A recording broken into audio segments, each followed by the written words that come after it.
for wet areas, the falls from the door to the shower are 1 to 100, and then from the line or the outline of the shower needs to be 1 to 80. You can see residual water is permitted, but then when it starts to overflow, it falls back to the waste. It's a really good example. Shower on, and I've left the screen open so you can see how the water tracks.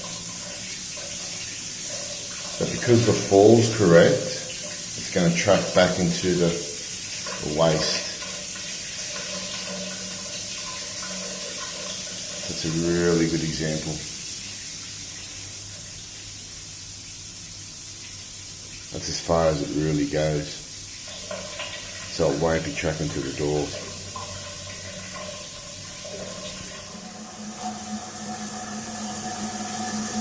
See the 1 to 80 fall in the shower.